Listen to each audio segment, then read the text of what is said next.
Listo, ya estamos. Gracias, Ver.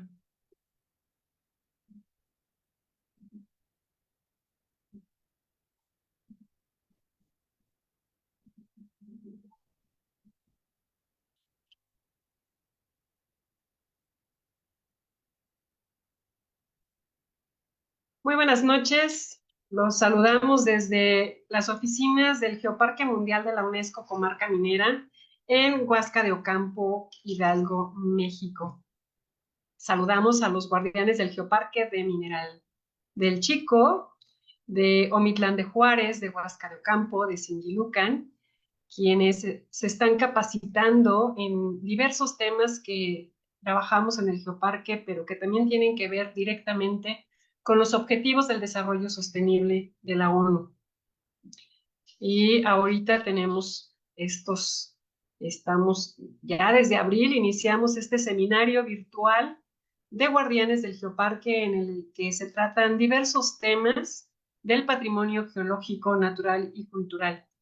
Esta noche tenemos una plática muy especial porque en el Geoparque se tratan pues también temas importantes sobre la reducción de riesgos de desastres y hoy nos acompaña nuestro coordinador científico del Geoparque, el doctor Juan Carlos Mora Chaparro, y él nos va a hablar sobre sismos y volcanes en México y la relación con la comarca minera.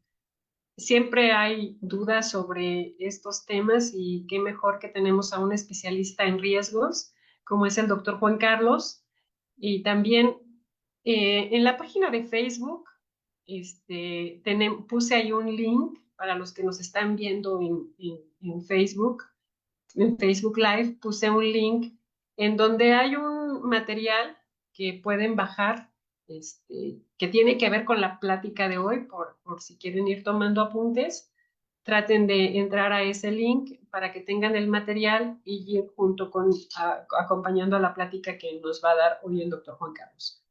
Entonces, pues bueno, comenzamos. Doctor, ya puede comenzar a compartir. Muy bien, muchas gracias. ¿Cuál es la idea de este tema? Surge por la actividad que se presentó en Rusia de un volcán, de un sismo y un tsunami. Y de ahí nace la idea de tratar de hablar de estos temas, pero también se va a relacionar mucho con los temas que vieron anteriormente, que fueron los sismos que presentó el ingeniero Toño, ¿sí? Y también lo que presentaron sobre el campo magnético. Entonces, aquí yo le llamo el tema 2, sismos y volcanes en México, pero es una serie de pláticas que fui preparando que va con el tema 1, que después también me gustaría compartirla en el seminario permanente, que es el origen de la Tierra. Después el tema 3, que son mapas. Este me va a ayudar Mario a impartirlo. Después vamos a hablar del tema 4, que son aguas, cuenca, y el tema 5, residuos sólidos. Son diversos temas que a mí me gustaría mucho que me hicieran sus comentarios acerca del mismo, porque, como ya lo dijo Cami, tengo para ustedes material que les puede ayudar a ir tomando apuntes, pero también ese material puede servir como hojas de ejercicio cuando ustedes quieran hacer presentación. Todo el material que les voy a presentar lo vamos a subir a la página y ustedes lo van a poder bajar, y cuando vayan a hacer pláticas pueden utilizarlo los materiales para hacer ejercicios para los niños y las niñas. Todo esto está enfocado a lo que se llamaría geoeducación. Cuando hablamos de geoeducación, hablamos de educación en el geoparque. Y uno de los temas que tratamos de geoeducación es ciencias de la Tierra, pero también hay geoeducación en cultura en el geoparque, ¿sí? El tema geo se refiere al geoparque y hablamos de diversos temas. Los materiales que preparé son materiales que trato de hacerlos muy, muy sencillos, muchos son dibujos que yo hago, ¿sí? Tratando de darles a conocer de forma más práctica y sencilla lo que sería cada uno de estos temas. Vamos a comenzar, ¿sí? Aquí está lo que les acabo de decir, su material de apoyo, que sirve para ser consultado por los asistentes en la presentación del taller Actividad Sísmica y Volcánica en la región del Geoparque Comarca Minera. Se relaciona con ciencias de la Tierra. Bueno, vamos a tratar de ver el tema sismos. ¿Qué es un sismo? Un sismo son movimientos bruscos y repentinos del terreno. El lugar donde ocurren casi siempre es a cierta profundidad. Cuando se define la localización del origen de un sismo, se le conoce como hipocentro. Cuando nos referimos a la localización del sismo en la superficie, se denomina epicentro.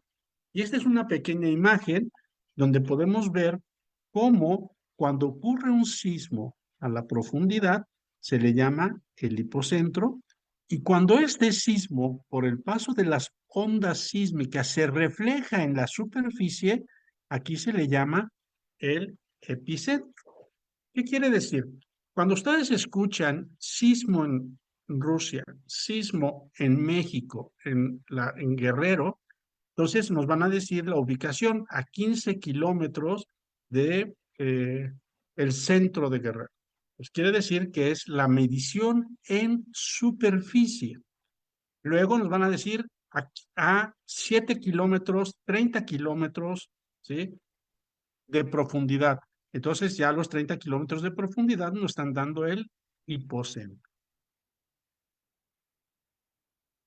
Y ahora, ¿qué es un volcán? Si vamos a hablar de sismos volcanes, vamos a definirlos. Un volcán es una estructura geológica que se encuentra en la superficie de la corteza terrestre por la que se expulsa material fundido llamado magma. El magma, cuando sale a la superficie, recibe el nombre de lava. El material expulsado en cada erupción se va acumulando para formar la estructura volcánica. Entonces, ya vimos la definición de sismo y la definición de un volcán. Pero aquí hay algunos términos que hemos manejado, que es tierra, corteza terrestre, y entonces vamos a tratar de dar una pequeña introducción acerca del planeta Tierra. ¿Cómo está constituido? Bueno, como ustedes lo saben, el planeta Tierra es un planeta que tiene continentes y mucha agua, ya que el agua cubre el 70% de su superficie. Pero ¿qué hay adentro de la corteza? Adentro del planeta Tierra. Entonces, esta es una imagen donde podemos hacer una comparación entre un huevo y el planeta Tierra. El núcleo en el planeta Tierra, ¿sí?, es como si fuera la yema en el huevo. Quiere decir, no es líquido, no es completamente sólido, es viscoso. Después, rodeando al núcleo, tenemos el manto, que es como si fuera la clara. Y posteriormente vamos a tener en el huevo el cascarón, es decir, lo que rodea y mantiene adentro la clara. Se le llama corteza terrestre, pero la corteza terrestre se divide en dos. Una donde están los continentes se le llama corteza continental y la otra que está por debajo de los océanos se llama corteza oceánica. Y entonces si vemos un análisis como si cortáramos a la Tierra, veríamos que el núcleo de la Tierra se divide en dos, núcleo interno y núcleo externo. Después vendría el manto, y después la corteza terrestre, que se divide en corteza continental y corteza oceánica. El dibujo de abajo es una imagen de cómo podría estar la corteza continental con sus diferentes espesores y la corteza oceánica con el espesor máximo, que son 11 kilómetros. Aquí estaría el manto, la corteza, y luego por arriba estaría el océano. Para poder entender el origen de los volcanes, tenemos que conocer qué es la tectónica de placas. Y entonces, la corteza terrestre, el cascarón, está dividido en fragmentos. Hagan de cuenta que es como si fuera un rompecabezas, que se les llama placas tectónicas. Estas placas tectónicas se mueven y entonces va a haber un movimiento de una placa con respecto a la otra. El motor que mueve las placas tectónicas es la transferencia de calor que viene desde el núcleo externo, pasa por el manto, aquí va, ¿sí? Choca con la corteza, ya sea continental u oceánica, regresa y se forma lo que serían celdas convectivas. Aquí vemos una imagen. Quiere decir que cuando hay una transferencia de calor que viene del núcleo externo, esta transferencia de calor llega a donde está más frío, que sería la corteza, choca en esa corteza y provoca que se empiece a mover la corteza oceánica para un lado o para el otro.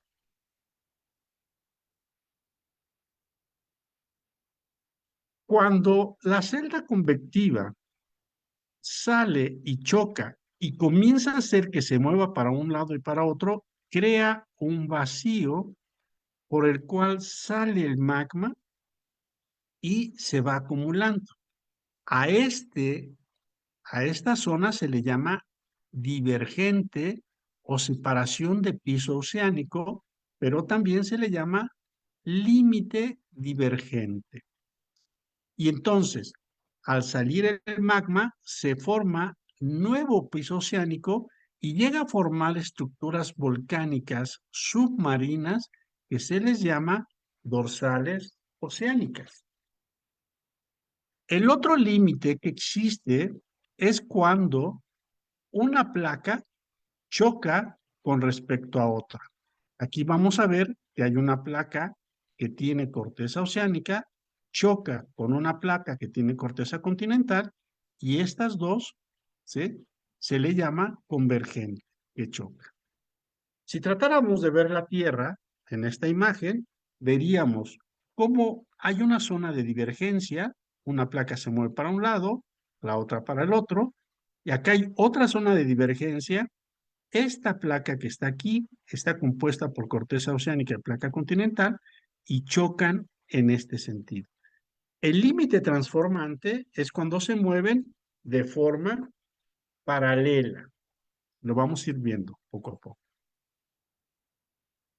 El límite convergente es donde chocan dos placas. El límite transformante es donde las placas se desplazan horizontalmente. Ahora, en México, ¿dónde están estas placas tectónicas y estos límites de placas? En México tenemos la placa norteamericana, la República Mexicana está en toda esta placa. Vean cómo esta placa tiene parte de continente y parte de la corteza oceánica. Acá está la costa pacífica, aquí está la placa de Cocos, la placa del Caribe. El límite transformante, que es este que ven aquí, que se mueve de forma horizontal, es el límite que viene de la placa del Caribe y se mete en Chiapas, en esta zona. La zona convergente en México es este límite que está aquí y es esto que vemos en esta figura, ¿sí? Hagan de cuenta que esta es la costa pacífica de México y esto sucede abajo de la costa pacífica. La placa de coco se mete por debajo y la placa norteamericana se mueve en este sentido. Si tratáramos de ver cómo se presenta el resultado de las placas, ¿sí? Vamos a ver que el límite convergente por debajo de la costa pacífica de México tiene este, este movimiento y aquí se funde material. Esta es la corteza continental en México que tiene en promedio 40 kilómetros de espesor y el material que se funde sube y se puede quedar estacionado y enfriarse o se puede quedar en lo que son las cámaras magmáticas y después salir en volcanes. En esta imagen que vemos de este lado, podríamos ver, aquí está la placa de Cocos, la placa de Norteamérica y las cámaras magmáticas. Cada volcán tiene su propia cámara magmática. Como este movimiento es continuo, siempre hay inyección de material fluido a las cámaras magmáticas y un ejemplo típico es el volcán Popocatépetl. Aquí vemos otra vez la imagen, vemos aquí los volcanes, vean que cada volcán tiene su cámara magmática y la fusión del material inyecta nuevo magma que llega a cuerpos calientes que se quedan en el interior de la corteza continental. Aquí la profundidad a la que pueden estar estas cámaras magmáticas puede variar desde cámaras magmáticas a 2 kilómetros o hasta cámaras magmáticas que tienen profundidad de 20 kilómetros. En el Popocatépetl, veamos, tiene una profundidad entre 7 y 13 kilómetros de profundidad dentro del cascarón, dentro de la corteza continental. Y entonces, un volcán tiene una cámara magmática, tiene un conducto, tiene una estructura. Y estos serían cuerpos de magma intrusivos que se quedaron, no salieron a la superficie y que estos pueden estar calientes en algún momento. ¿Qué pasa con los sismos cuando se generan? En toda esta zona pacífica de México hay generación de sismos. Estos sismos pueden ser sismos profundos, por ejemplo, si fuera un sismo aquí, se reflejaría verticalmente en un epicentro en la superficie. Entonces, si ocurre el epicentro aquí, dirían fue un sismo en Puebla y su profundidad son hasta 300 kilómetros o 70 kilómetros, son profundos. Puede haber sismos someros o puede haber sismos corticales. ¿Qué quiere decir? Que se forman dentro de la corteza. El sismo del 2017 en Puebla fue un sismo que se generó en muy superficial en la zona de la corteza continental. Este es un material que también, a lo mejor ya le llegó ahorita a Fer, es un material que ustedes pueden utilizar para explicar todo esto que les acabo de decir. Es un material muy, muy bonito que a mí me ha ayudado mucho para explicar. ¿Sí? Voy a salirme de la presentación y voy a abrir ese material y voy a volver a compartir. Este es un material que también está disponible para que ustedes lo puedan descargar. No sé, Fer, si ya te llegó la presentación.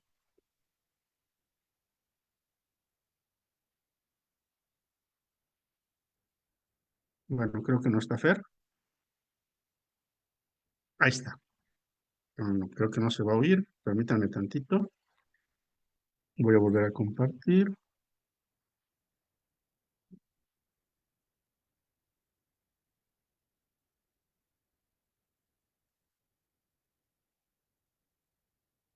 Ahí está. Bueno, este material está disponible para que ustedes puedan explicar lo que ahorita les acabo de mencionar.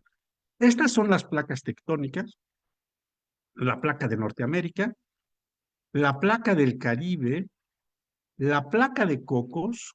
Aquí hay una pequeñita que se llama la placa de Juan Fuca y la placa pacífica. Vean cuántas placas tectónicas están interactuando en el territorio de la República Mexicana. Caribe, Cocos, Norteamérica, Fuca y Pacífico. Bueno, este material está muy bien porque tiene audio. La placa pacífica es una placa tectónica ¿Eh? constituida solo por corteza oceánica que se encuentra por debajo del Océano Pacífico. Este modelo es lo que yo les explicaba para decir el motor del movimiento de las placas tectónicas. Se piensa que el origen de las placas se debe a corrientes de convección Sí se que escucha, existen ¿verdad? en el interior de la Tierra, en el llamado manto terrestre. Estas corrientes producen la fragmentación de la corteza terrestre. Las corrientes de convección son movimientos circulatorios que se presentan en los fluidos que se calientan en su base. Al calentarse la parte inferior del fluido, se dilata y por lo tanto emerge una fuerza de flotación que hace que el fluido ascienda. Al alcanzar la superficie, se enfría, desciende y se vuelve a calentar, estableciéndose un movimiento continuo. ¿Ok? Entonces, ahora, si nosotros quisiéramos hablar de las zonas sísmicas en México, podríamos ver, vean aquí, cuando yo les dije el límite divergente, ¿qué es lo que realmente sucede?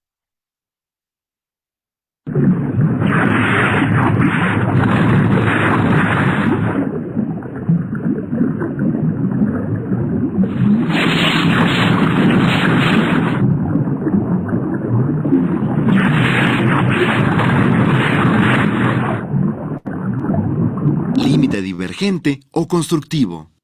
El límite divergente o constructivo es cuando dos placas se separan entre sí, dejando un vacío que es ocupado por magma que asciende del manto, formando nueva corteza. Este material se acumula a los lados y genera altos topográficos llamados dorsales. Estos límites se encuentran principalmente en las cortezas oceánicas y han recibido el nombre de dorsales oceánicas. Las dos dorsales más grandes son la Pacífica y la Atlántica, que se encuentran en medio de los océanos del mismo nombre respectivamente. ¿Ok? Cuando nosotros vemos esto, lo que vamos a relacionar es, este es la dorsal pacífica que viene por todo el Pacífico. Vean cómo aquí, a eso se les llama transformante, se mete por Baja California, el Golfo de Baja California, y aquí se inyecta o se mete en la parte de norte de México y sur de Estados Unidos, suroeste de Estados Unidos, en lo que se llama la falla de San Andrés. Cuando escuchen que les digan la falla de San Andrés, no entra en México, sino es esta zona que sigue, es esto, ¿sí? ¿Y qué significa? Lo que acaban de ver es que se separa y esto que están viendo ustedes aquí es la separación de la península de Baja California de lo que es el territorio mexicano. Esto estaba pegado al territorio mexicano, pero ya por varios millones de años ya se separó y se sigue separando. Es lo que sucede en la falla de San Andrés. Lo que también vimos fue una falla transformante, si se acuerdan, que vimos que se metía en lo que es el sur oeste de México, esta falla transformante. Esto es lo que sucede.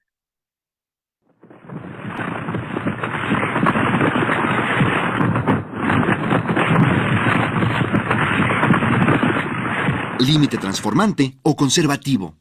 Este movimiento ocurre cuando las placas se desplazan una respecto a la otra en forma horizontal. Este movimiento puede generar grandes estructuras conocidas como fallas. Este tipo de movimiento está representado en nuestro país por el límite entre las placas de Norteamérica y del Caribe, que genera el sistema de fallas Motagua-Polochic. Este sistema inicia en el Mar del Caribe, pasa por Centroamérica, Guatemala y se interna en México, Chiapas. ¿Qué es lo que estamos viendo? Este llega por el Caribe y estas dos placas, la placa norteamericana y la placa del Caribe, tienen este movimiento y a estas fallas que generan el continente, que entran por Guatemala y México, se le llama el sistema de fallas Motagua-Polochic. Y el otro fenómeno que vimos es el que chocan, convergente. Vean, vamos a ver lo mismo que estaban en los dibujitos, ahora lo vamos a ver en una animación. ¿Qué está sucediendo aquí?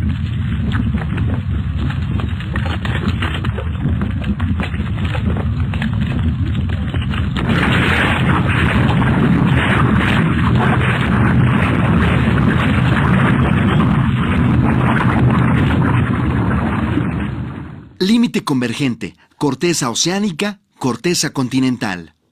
Cuando la placa oceánica, más densa, choca contra una continental menos densa, la oceánica se mete por debajo de la continental, formando una zona de subducción.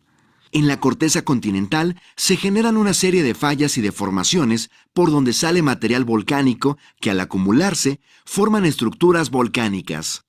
Estas estructuras se alinean casi paralelas a la línea de choque, recibiendo el nombre de arco volcánico continental. Este límite se encuentra en la costa pacífico de México, donde se formó el cinturón volcánico transmexicano y el arco volcánico chiapaneco, que incluye el volcán El Chichón. Otro volcán generado por... Entonces, esto que estamos viendo es lo que les comenté, se genera fusión de los materiales, pueden acumularse, se quedan como cuerpos calientes o cuerpos fríos, se enfrían o después se van a cámaras magmáticas. ¿Qué es lo que nos dice que hay un cinturón volcánico o faja volcánica transmexicana, que es la que atraviesa desde Colima hasta el Veracruz? Y aquí está Hidalgo. Entonces nosotros estamos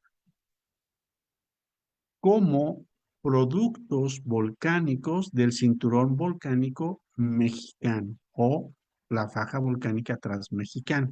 Esto, aquí está el estado de Hidalgo. ¿Ven?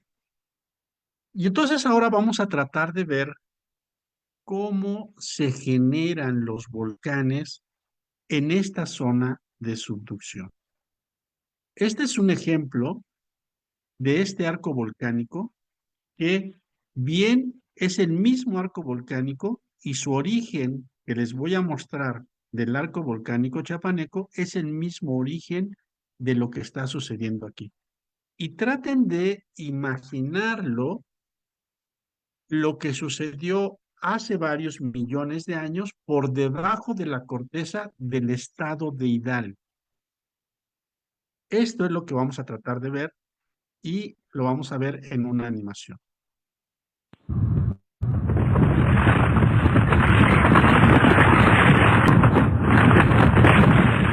El arco volcánico chiapaneco se formó por la subducción de la placa de Cocos por debajo de la placa norteamericana. Lo mismo es la placa de Cocos por debajo de la placa norteamericana en el eje volcánico transmexicano, ¿sí?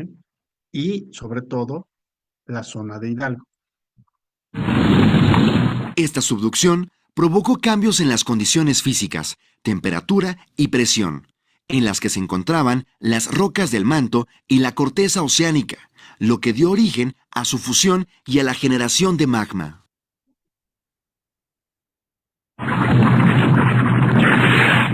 Este magma, al ser más ligero, ascendió hacia la superficie atravesando la corteza continental y se manifestó por medio de varios episodios eruptivos.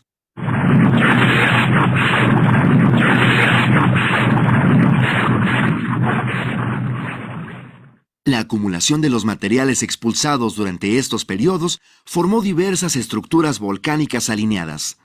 Estas estructuras conforman el arco volcánico chiapaneco. Volcán El Chichón. Dos calderas, Apas y Navechau. Un complejo dómico. Son de Huitz. Y 7 domos volcánicos. Huitepec, Apahuitz, La Iglesia, Mispia, La Lanza, Venustiano Carranza Y entonces, y ¿qué es lo que Santotón. estamos viendo? Que en el estado de Hidalgo tenemos volcanes, sobre todo domos volcánicos, que ya los vamos a ver cómo se forman, y abajo tenían su cámara magmática, o tienen su cámara magmática, y algunos lugares tienen todavía material caliente, ¿sí? Porque después se relaciona con las aguas termales. Y entonces, las cámaras magmáticas son para cada uno de los volcanes. Cuando de repente hacen la pregunta si hace erupción uno, el otro también, no. Cada uno tiene su propia historia y su proceso de evolución. Voy a regresar a la presentación. Este material didáctico que ya les comenté está disponible para que ustedes puedan acceder a él.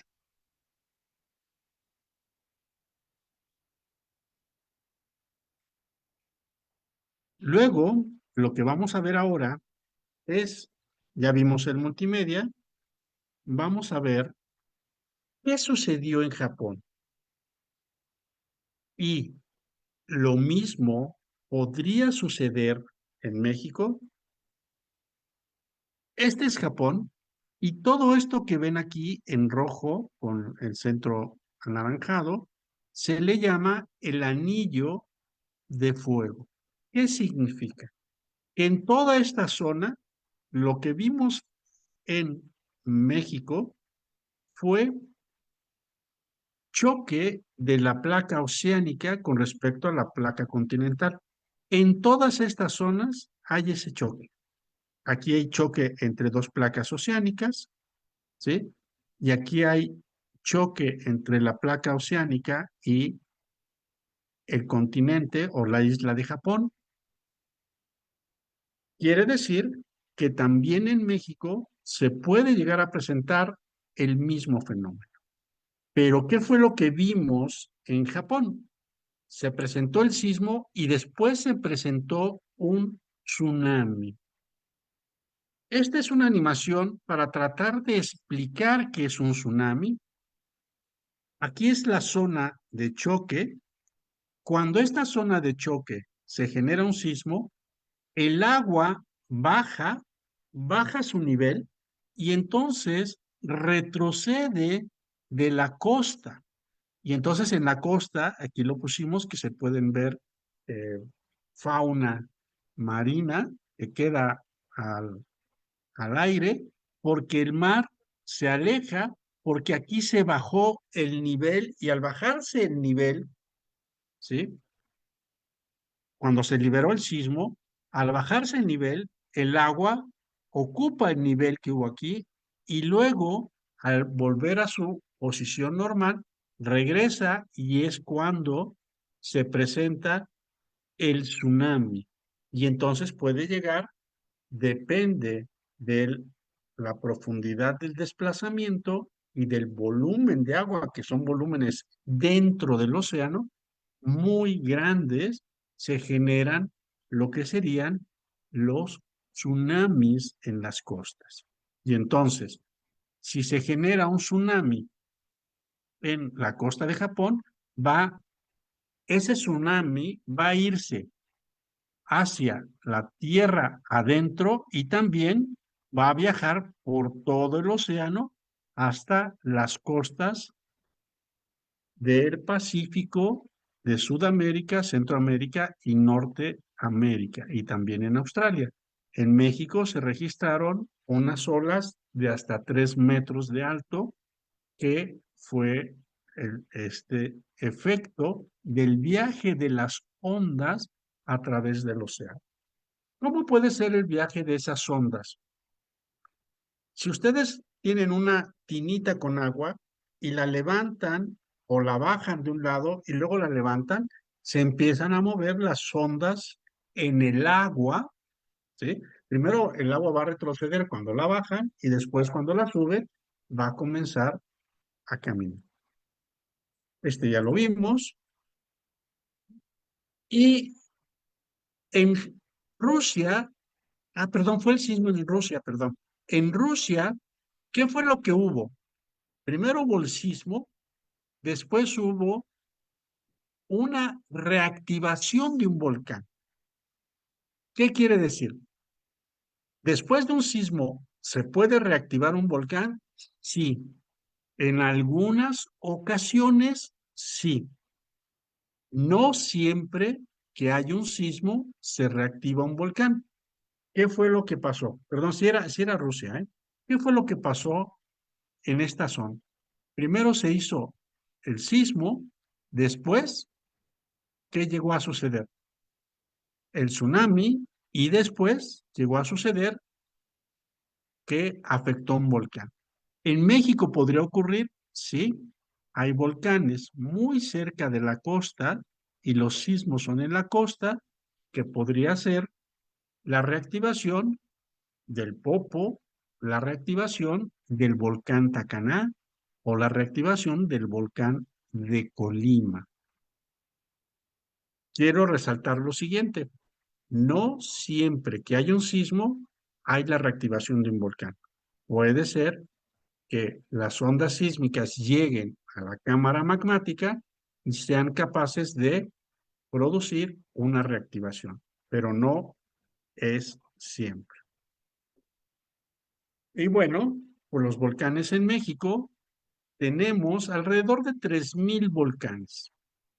12 son los que han sido clasificados como volcanes activos. Y aquí lo tenemos, vean cómo es el cinturón volcánico transmexicano, luego llega a Veracruz y sigue el cinturón o el arco volcánico chiapaneco.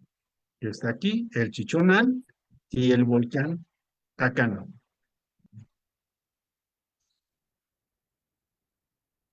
Vamos a ver ahora los volcanes. Y en los volcanes vemos que hay un volcán poligenético. ¿Qué significa un volcán poligenético? Un volcán poligenético, o también se le llama estratovolcán, es aquel que ha tenido muchas erupciones. Los materiales expulsados se acumularon a su alrededor y formaron su estructura. Y entonces vamos a tener un volcán que está formado por flujos de lava o capas de depósitos volcánicos o capas piroclásticas, ¿sí? Del material que salió por un cráter. Los volcanes poligenéticos pueden tener diversas estructuras. Puede ser un estratovolcán, un volcán en escudo, como un escudo de un guerrero, o una caldera. Una de las cosas muy interesantes es que en la comarca minera tenemos una relación entre una caldera volcánica y un volcán y un estratovolcán, lo que es, al parecer, el Cerro de las Navajas o el volcán de las Navajas. Estos son los volcanes monogenéticos. ¿Qué significa? Que solamente hacen erupción una vez. Y pueden ser volcanes monogenéticos como formados por los materiales que se acumularon a su alrededor y se les llama conos de escoria.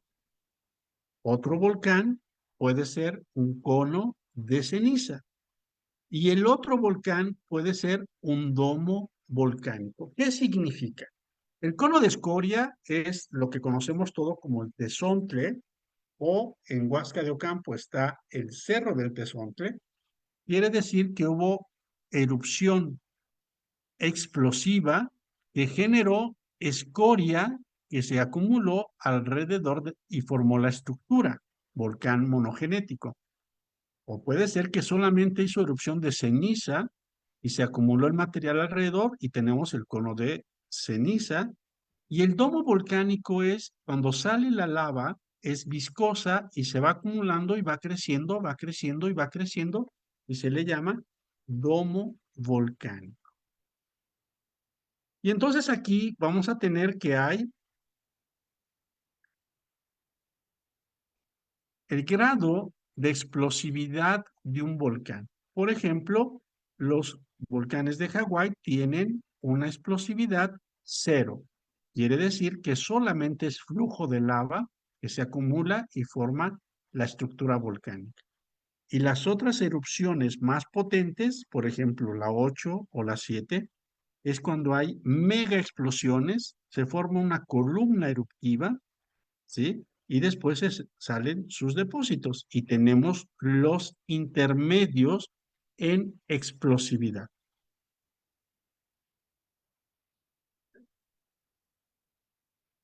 ¿Por qué hay que ir a vivir a un volcán?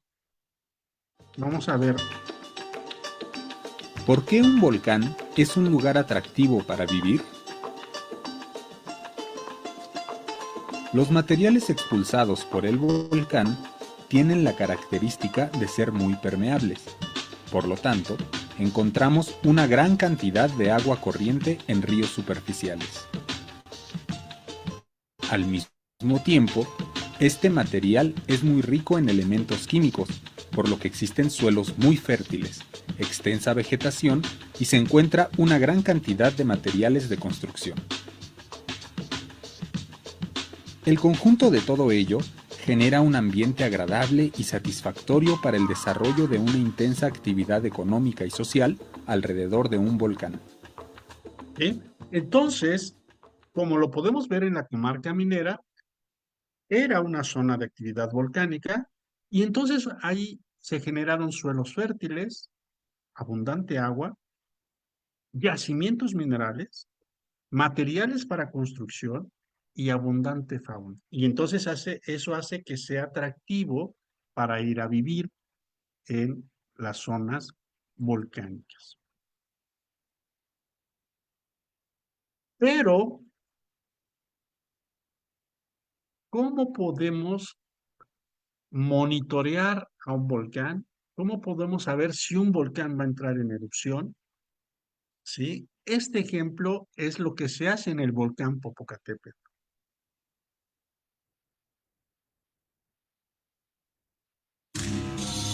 ¿Cómo saber si un volcán va a hacer erupción? Un volcán, antes de hacer erupción, nos da 4 señales o premonitores a los cuales debemos estar atentos. 1. Aumenta la temperatura de las aguas termales en los alrededores del volcán. 2. Incrementa el olor a azufre. El olor a azufre es similar al de un huevo podrido. 3. Aumentan los tremores o temblores.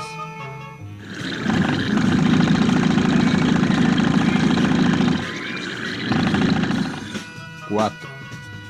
Incrementa la actividad fumarólica. Si vives cerca de un volcán activo, identifica estos premonitores. Si registran un incremento constante día con día, entonces significa que el volcán puede presentar una nueva erupción.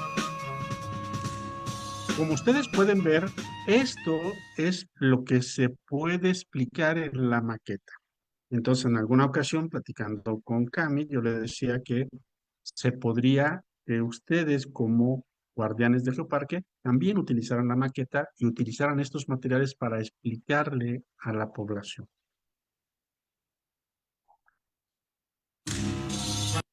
Y ahora vamos a ver la actividad efusiva.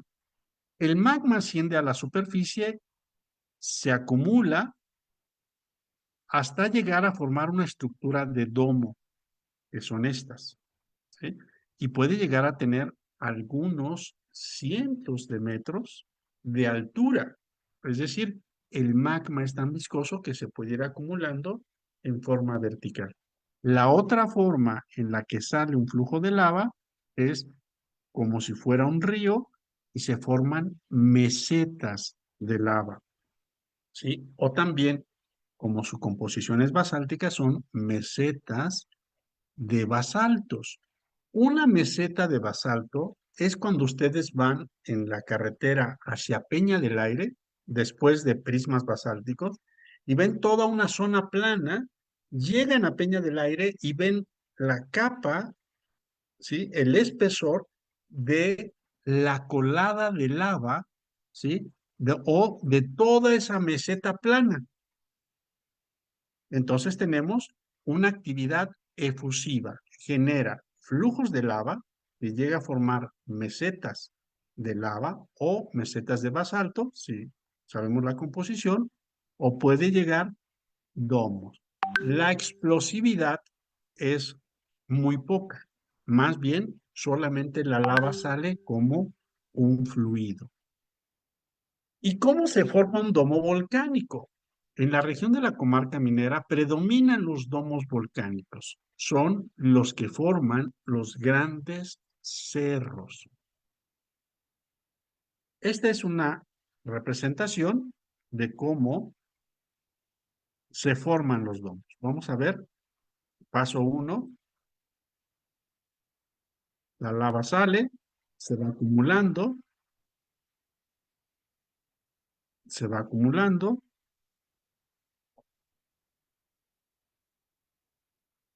va creciendo el domo y puede haber asociados a estos crecimientos de domo, puede haber pequeños colapsos de las paredes y se pueden formar flujos piroclásticos porque se colapsa la pared. También puede haber que una vez que se formó el domo, la salida del material ya no se puede salir por donde salió en esta ocasión porque esto ya es frío y puede haber otra salida en otra zona que va a provocar que se forme una pequeña explosión y vuelva a crecer otro domo. O sea, la explosión es porque empuja y se va a ir formando un segundo domo adyacente a este. De tal forma que podríamos tener varios domos, unos cercanos a los otros. Y esto lo pueden ver ustedes por los diferentes cerros que se ven, ¿sí? Por ejemplo, en algún momento pueden ser las Peñas Cuatas, puede ser un domo, puede ser otro, ¿sí? O puede ser uno que se erosionó y luego otra estructura, y ven cerros muy grandes que están ahí a los alrededores y muy juntos. Esta es la forma en que se formaron o se dio origen a los domos que predominan en la comarca minera.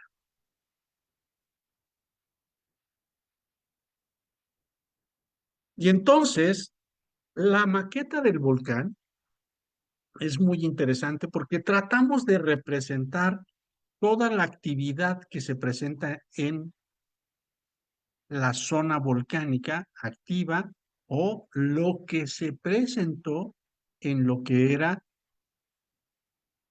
hace millones de años la región de la comarca minera. Hacemos fumarolas, hacemos una explosión freática con vapor de agua que es de color blanco. En la maqueta se hace una erupción freatomagmática con vapor de agua y ceniza. El color blanco es el agua y el gris oscuro es ceniza. Una erupción efusiva con la emisión de lava, el crecimiento de un domo en el cráter, destrucción del domo y una erupción pliniana, se hace la erupción pliniana y luego se generan flujos piroclásticos, caída de cenizas y bombas volcánicas y lajar. Y aquí es una representación de lo que se puede hacer con la maqueta, los diferentes tipos de erupciones, ¿sí? El crecimiento del domo, el flujo de lava, la destrucción del domo, la erupción pliniana y el fuego. ¿Qué es lo que tenemos asociado a una actividad volcánica explosiva, una erupción pliniana? Una es una columna eruptiva. Esta columna eruptiva, por el viento, puede formar una nube. Después esa nube cae y provoca caída de ceniza. Esta columna eruptiva por gravedad colapsa y se forman flujos piroclásticos, o puede lanzar bombas volcánicas que caen alrededor de la estructura, o puede generar un flujo piroclástico o un flujo de lava. Al finalizar de la presentación, se tienen lo que es el peligro por flujo de lava, peligro por caída de ceniza, peligro por flujo piroclástico y peligro por lajar. ¿Qué sucede? En las erupciones que presenta el Popocatépetl, la gente que vive alrededor puede estar expuesta o a un flujo de lava si vive muy cerca, peligro por caída de ceniza que puede llegar incluso a la Ciudad de México, peligro por un flujo piroclástico que baja de la estructura del volcán, o peligro de un lajar si hay cerca un río. Y ahora vamos a ver los sismos.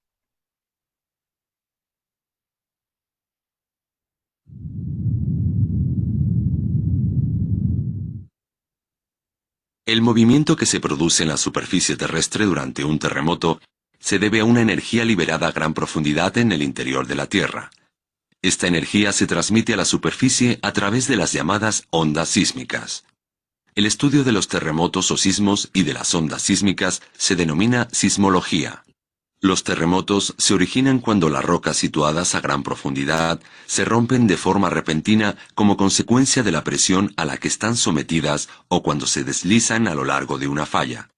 El punto en que se libera la energía se conoce como foco del terremoto. La energía del terremoto avanza desde el foco en forma de ondas internas. Existen dos tipos de ondas internas, esto es, transmitidas por el interior de la Tierra. La onda más rápida es la llamada onda P u onda primaria. Avanza a una velocidad de entre 4 y 7 kilómetros por segundo, dependiendo de la densidad de la roca que atraviesa. Una onda P es una onda de tipo compresivo. El material rocoso se comprime en la dirección de propagación de la onda y posteriormente se expande. Una onda P es similar a una onda que se propaga a través de un muelle. Las espiras se comprimen y se expanden en el sentido en que avanza la onda. El segundo tipo de onda interna se denomina onda S u onda secundaria. Se propaga a través de la roca a una velocidad de entre 2 y 5 kilómetros por segundo, aproximadamente la mitad de la velocidad a la que avanzan las ondas P.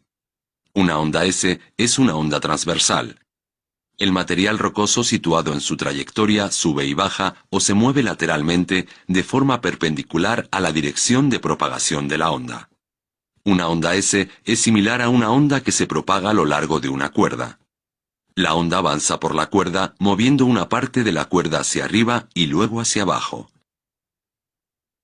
Las ondas superficiales se propagan por la superficie terrestre a partir del epicentro, el punto de la superficie más próximo al foco del terremoto. Las ondas superficiales son más lentas que las ondas internas. Avanzan a una velocidad de entre 2 y 3 kilómetros por segundo. Pueden deformar la superficie terrestre además de causar daños en viviendas, edificios y otras estructuras. Existen dos tipos de ondas superficiales. Las ondas de Love provocan un movimiento de lado a lado perpendicular a su dirección de propagación. Pueden provocar daños al romper carreteras o tuberías. El segundo tipo de onda superficial se denomina onda de Rayleigh. Mueve la superficie terrestre en círculo, hacia arriba, hacia adelante, hacia abajo y hacia atrás. Puede provocar daños al desplazar los edificios de sus cimientos. En la mayor parte de los terremotos, los mayores destrozos se deben a las ondas superficiales que hacen que el suelo oscile en dirección vertical y hacia los lados al mismo tiempo. ¿Sí?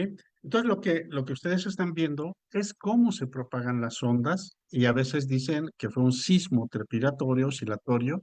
Depende de la percepción de la gente. Y entonces hay dos formas en las que se miden los sismos. Una es la escala de Richter, ¿sí? Es una escala logarítmica. Cada que aumenta un punto, la magnitud del terremoto se multiplica por 10. ¿Qué quiere decir? Quiere decir que es solamente la magnitud, no son grados, no se manejan grados, es solamente el valor.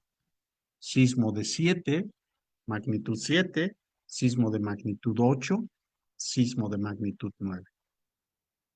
La magnitud es la que se obtiene de los registros sísmicos. En la plática que dio el ingeniero Antonio fue cómo fue evolucionando las mediciones de la magnitud de los sismos en los sismógrafos y nos mostró la historia de los registros sísmicos hasta la actualidad. La otra escala que se utiliza es la escala de Mercalli. ¿Qué significa? Es la sensación, cómo lo siente o cómo se percibe cuando hay un sismo y entonces se puede zonificar, ¿sí? En esta zona lo sintieron todos. Ah, entonces fue un sismo fuerte. Las construcciones sufrieron daños. Ah, entonces fue muy fuerte. Es cómo se percibió, cómo se sintió, ya sea en la parte física o en la parte de personas, ¿sí? Cuando es catastrófico, quiere decir que hubo una destrucción total. Pero se hacen sí, mapas de eh, la escala de Mercalli para ver la intensidad del sismo y también se pueden hacer mapas para ver la magnitud de los sismos. Y entonces ahora vamos a ver los mitos sobre los sismos. El mito número 1. Tiembla cuando ladran los perros, cuando lo predice un chamán, cuando no estamos en armonía con el universo o cuando lo sueña mi abuelita.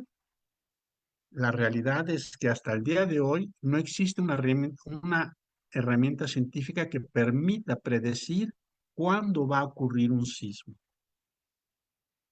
Mito 2. Tiembla cuando llueve, cuando hace calor, cuando el cielo se ve rojo o cuando hace frío. La realidad es que un sismo es la liberación repentina de energía que puede ocurrir en cualquier momento. No tiene nada que ver con cuestiones climáticas. Acuérdense bien, en los dibujitos que les mostré, los sismos son en la corteza o en la interacción de las placas tectónicas, son profundos. No tiene nada que ver la atmósfera. Mito 3. Un sismo solo es oscilatorio trepidatorio. La realidad es que cuando ocurre un sismo, el terreno se mueve tanto horizontal como verticalmente, por lo que todos los sismos son oscilatorios y trepidatorios. Mito 4. Todos los sismos pueden generar tsunamis. Un tsunami se produce por un sismo cuyo hipocentro tuvo lugar en el océano y el suelo marino se desplazó en forma vertical. No todos los sismos producen tsunamis.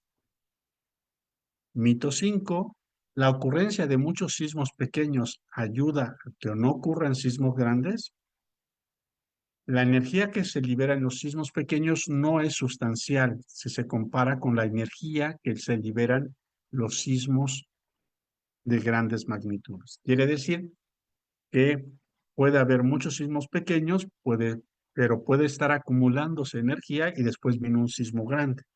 No quiere decir que siempre suceda, pero no es que siempre que hay sismos pequeños va a haber uno grande, ni tampoco lo contrario. Cuando no hay sismos pequeños, hay uno grande. Ahora vamos a ver el peligro que ha ocurrido con la caída de ceniza y que sería muy importante que, pues hasta acá no ha llegado a caer mucha ceniza, pero si llegara a caer, ¿qué sucede? ¿Qué es la ceniza? Es magma fragmentado a tamaño de 2 milímetros, es muy pequeñito, es como la arcilla. Si es magma fragmentado y ese magma se enfrió rápidamente, quiere decir que tiene cristalitos y tiene esquirlas de vidrio. Esta es una imagen al microscopio de del ceniza del volcán Popocatépetl. Esto es como se veía en el terreno y esto es lo que se ve en el microscopio. Las esquirlas de vidrio, cuando la gente las empieza a voltear a ver hacia arriba, pueden caer en lo que son los ojos o pueden, al respirarse, pueden entrar en los pulmones. Aquí son igual las imágenes de microscopio y en la población empezó a haber ya muchos problemas en los ojos por el contacto de la ceniza en los niños. En el Popocatépetl incluso hubo quienes empezaron a hacer diseños de cubrebocas, pero les faltaban los anteojos. Aquí son unos niñitos cuando estaba la caída de la ceniza, como ya empezaban a tener problemas en lo que sería las vías respiratorias y en los ojos, ¿sí? Y entonces hay que estar preparado para cuando haya esta caída de la ceniza. Y siempre se ha dicho en el volcán Popocatépetl que no hay problema, no ha habido una gran erupción, pero lo que nunca se ha dicho es que ya había daños por las pequeñas erupciones y la caída de ceniza en la población. ¿Cómo saber que un volcán va a estar en erupción? Pues tenemos una temperatura normal, por eso se tiene que estar midiendo la temperatura de las aguas. Puede haber un aumento de la temperatura y una temperatura excesiva. Y entonces cuando decimos que ya hay un peligro alto en que se pueda manifestar una erupción volcánica. La otra es el contenido de azufre. Es decir, va a ir incrementándose hasta que hay un aumento ya exagerado, ya podemos decir que es anormal y que se está preparando el volcán para una nueva erupción. La otra es la cantidad de sismos. A veces en los volcanes hay sismos volcánicos que se le llaman también tremores volcánicos y lo normal es un temblor de vez en cuando. Cuando ya hay que prestar atención es cuando ya hay un temblor diario, ¿sí? Y cuando ya hay que poner más atención es cuando hay más de 2 temblores por minuto en el volcán. Todos estos premonitores se tienen que llevar a cabo y se tienen que conjuntar todos juntos para decir, hay aumento de la temperatura de las aguas, hay aumento de azufre y hay aumento de la sismicidad para lo que es una erupción volcánica. Y eso es lo que hace en el monitoreo del volcán Popocatépetl.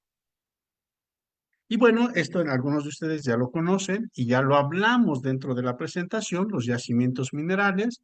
Estos son un volcán, la cámara magmática, los fluidos que salen y forman vetas, y después esas vetas son encontradas y se empieza a hacer perforaciones a profundidad siguiendo las vetas. Estas galerías siguen la veta para extraer el material y sacarlo para después separarlo y utilizarlo como minerales económicamente explotables.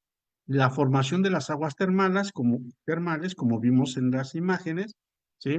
Vimos que hay fluidos magmáticos que se acumulan, quedan calientes, el agua se filtra, choca con este cuerpo caliente y sale como aguas termales. Este dibujito están a los dos lados de la maqueta del volcán para explicar la formación de las aguas termales y vemos el ejemplo de las aguas termales en la comarca minera es Baños Amajac, ¿sí? Balneario Amajac, y los yacimientos minerales, pues ya los vimos. ¿Qué es lo que quedó de los yacimientos minerales? Quedaron los tiros de mina, y esos tiros de mina, ¿sí? Lo que nos indican es que abajo hay huecos, pueden ser muy profundos, y que desafortunadamente en algunos lugares de Mineral de la Reforma, en Pachuca de Soto, los taparon y hay viviendas o calles que están sobre tiros de mina y que ahora se manifiestan con colapsos de esas construcciones. Este sería lo que sería la formación de las vetas, esta sería lo que sería la extracción de los minerales relacionados con zonas volcánicas. Y acuérdense que en la comarca minera hay muchos volcanes que se manifestaron como domos, por lo tanto, hubo una gran generación de vetas ricas en minerales económicamente explotables. Y esta es una forma de explicar nuevamente lo que son las aguas termales y su origen.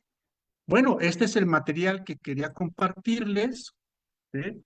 Espero que haya sido entendible y ustedes pueden bajarlo de lo que es el cuaderno de ejercicios y también la multimedia.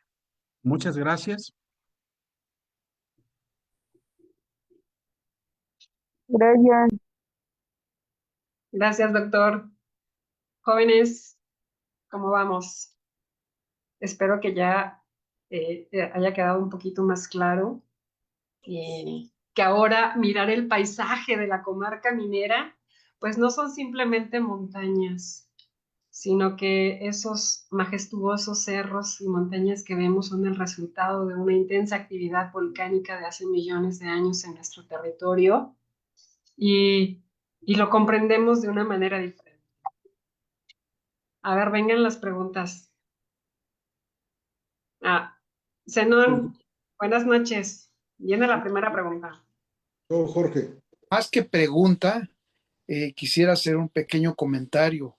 Me pareció bastante interesante la exposición del doctor Mora, porque son temas muy complejos y los hace ver tan sencillos para que nosotros lo podamos entender. La vulcanología es una parte de la ciencia de la geología, me imagino, así lo creo, que es bastante compleja, sobre todo por las maneras en cómo está la Tierra y que, repito, el doctor las hizo de una forma tan interesante y tan didáctica. Vaya mi agradecimiento y me saludo para él. Gracias, Zenón. Zenón, que es integrante del Comité Técnico Científico Asesor del Geoparque, aquí acompañándonos. Gracias, un abrazo, Zenón. Jorge, guardián del Geoparque de Omitlán. Gracias, doctor, Mora, gracias, buenas noches. Habla Jorge Amador, guardián del Geoparque Omitlán. Mi pregunta es, ¿todo volcán tiene una cámara magmática? Sí, todos los volcanes tienen su propia cámara magmática. Sí. Ok, la siguiente pregunta. Esa cámara almacena la lava. ¿La lava se produce por la fricción de las placas? La lava se produce por la fusión de los materiales que están compuestos por las placas y cuando asciende y va atravesando la corteza también funde materiales de alrededor y entonces tiene material fundido que viene de las placas y que también viene de la fusión por donde atraviesa la cámara, el fluido magmático, sí. Ok, los baños de Amahac, siguiente pregunta. El líquido, en este caso el agua, está cerca de una cámara, ¿es correcto? Sí. En las zonas donde hay aguas termales, puede haber aguas termales que se relacionan con zonas volcánicas o cuerpos calientes abajo que se quedaron, o cámaras magmáticas que se quedaron abajo, o por calentamiento por profundidad. Pero en Amahac sí.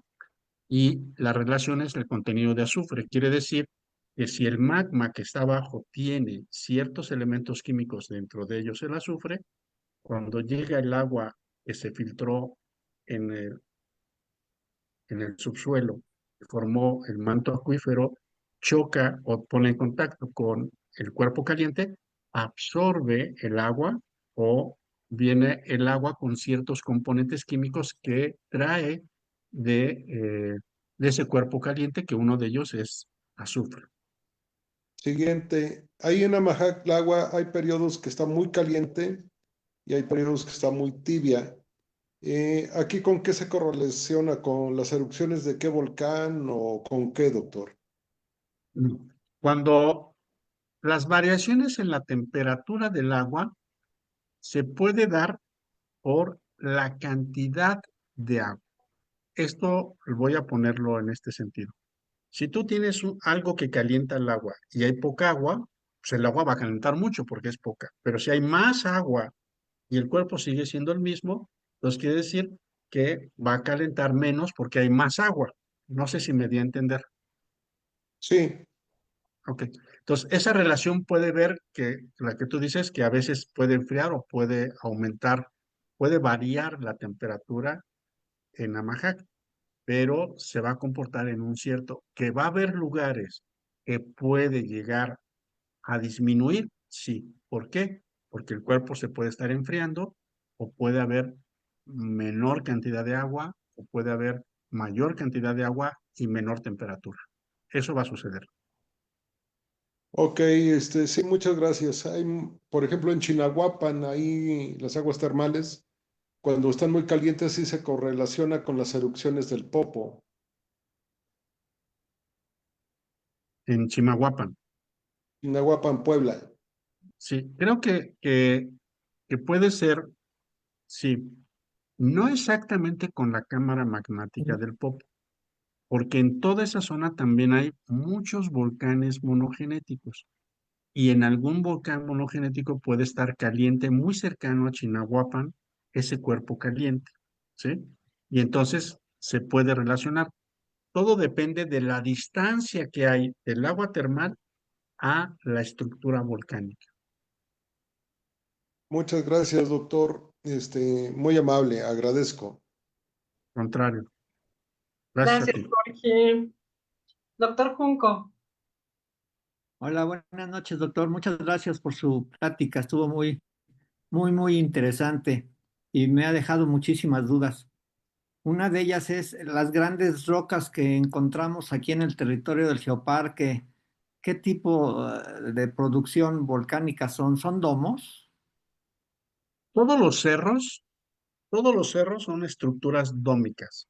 ¿Por qué son estructuras dómicas? Primero, porque son rocas muy duras, muy resistentes, y entonces quiere decir que es lava que se enfrió. O sea, esa es una característica de las rocas ígneas, ¿sí? Sobre todo extrusivas como los domos. Entonces, todas las estructuras que vemos, por ejemplo, Peña, el Sumate, ¿Peña larga es o peña larga? un, todos son estructuras en formas de domos, pero esa es otra plática que ya le he dado el origen de las geoformas, que la voy a dar también aquí. Los domos están expuestos durante mucho tiempo, millones de años, a la temperatura, a el agua y se van fracturando y se van fragmentando. Y entonces va a haber domos que ya no van a tener la estructura de domos, sino que van a tener estructuras muy caprichosas como Peña Larga. Todo el material que había alrededor se erosionó y se transportó y se fue a otros lugares.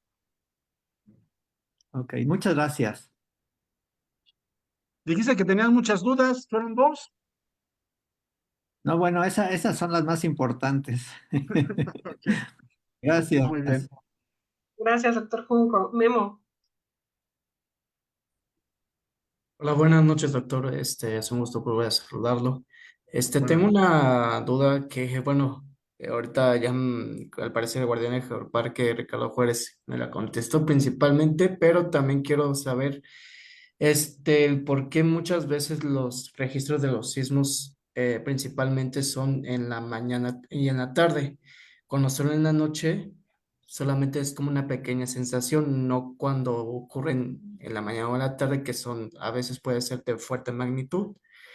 No sé si se deba a la energía que se saca o a la energía que, ¿cómo se puede decir? Administra esas placas tectónicas durante el tiempo o cómo se le puede explicar. Ok. No, mira, los sismos pueden presentarse en cualquier hora del día, puede ser en la noche, en la mañana, cualquier hora de todo un día de 24 horas, ¿sí? Y probablemente lo que sería la intensidad o la sensación sísmica, como lo vimos en la escala de Mercalli, a lo mejor la gente en la noche lo siente menos porque está más distraída con la televisión o algo y no lo siente, ¿no? Podría ser, o está ya listo a dormir y demás, pero no. Si un sismo ocurre, puede ocurrir a mediodía de fuerte intensidad, como también puede ocurrir en la noche de muy fuerte intensidad. De hecho, los más que provocan más daños son los que ocurren en la noche, porque la gente no puede activarse. Si ustedes se dieron cuenta en el video, el viaje de las ondas sísmicas, ¿sí? Va a permitir que la gente actúe. Las ondas P son las ondas primarias, que es cuando ustedes de repente están y que dicen, caray, parece que está temblando, es que sintieron la onda P, la primera onda que llegó como un latigazo y que nos da la sensación de preguntar, parece que está temblando. Ese es el único momento o el único premonitor de un sismo que te dice, actúa, actúa en forma inmediata. No te quedes ahí pensando que parece que está temblando, actúa y ac- activa lo que sería lo que te dijo Protección Civil.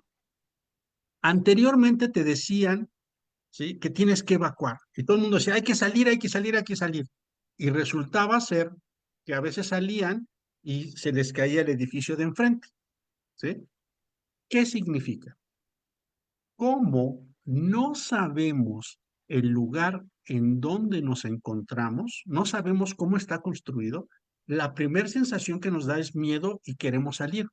Pero si tuviéramos nosotros la eh, habilidad de observar y decir, estoy en este lugar que sí tiene buenas traves, buenas castillos, o lo construí en mi casa, no tendría por qué salir, porque quiere decir que ese es mi refugio, ese es mi hogar.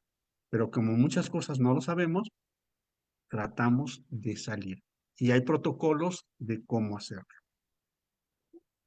Ah, ok, doctor. Ahorita que me acabo de dar cuenta en el chat que había sido pregunta, es que antes de que ocurriera el temblor en 2017 en 19, anteriormente, no me acuerdo si fue el día 11, a las aproximadamente como a las 10 11 empezó a temblar.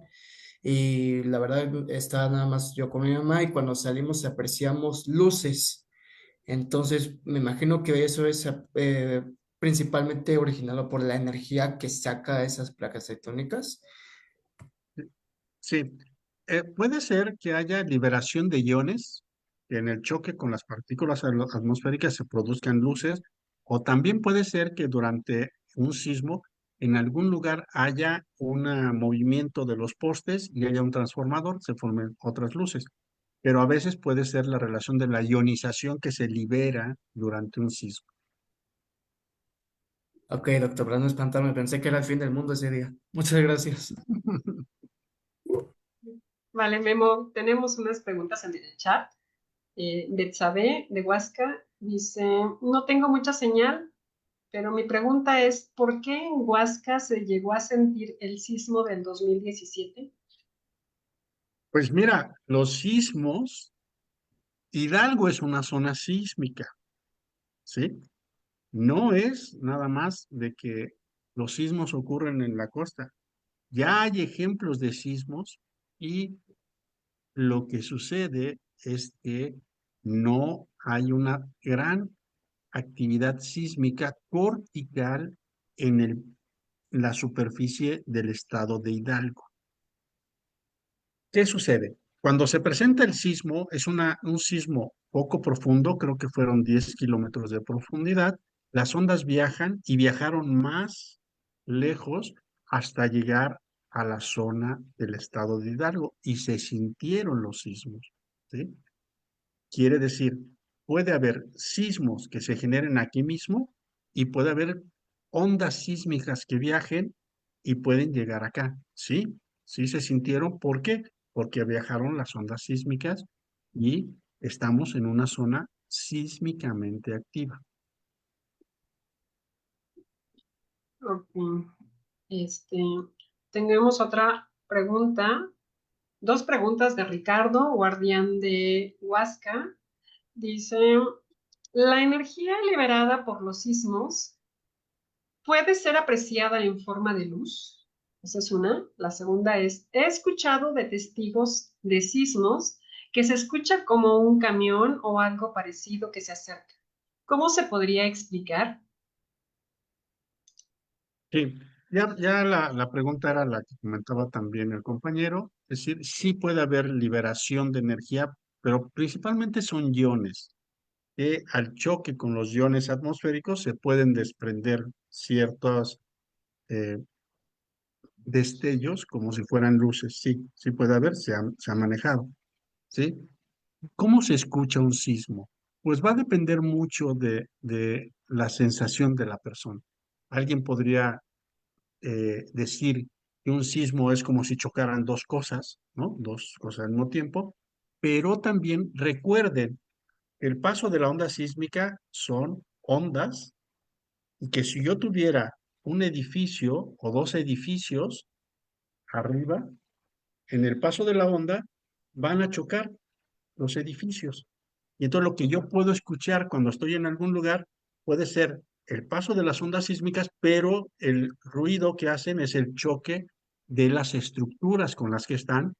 Incluso se puede llegar a escuchar, ¿sí? Si una casa se fractura, cómo se rompe la fractura y se ve la casa, se puede escuchar. O sea, puede haber varios sonidos diferentes relacionados al paso de las ondas sísmicas y las estructuras que están sobre las mismas.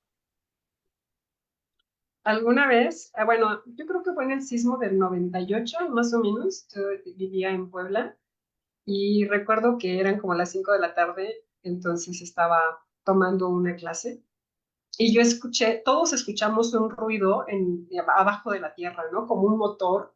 Y nosotros así, ¿qué está pasando? Pues bueno, creo que nunca nos imaginamos que iba a ser un sismo, pero era un motor muy fuerte, como algo así, bajo la tierra. Y como a los 20 segundos empezó a temblar. Y es, Normalmente esos ruidos, Cami, es cuando ya después de que fumaste 2 o 3 veces, ya empiezas a escuchar cosas de ese tipo, ¿no? sí,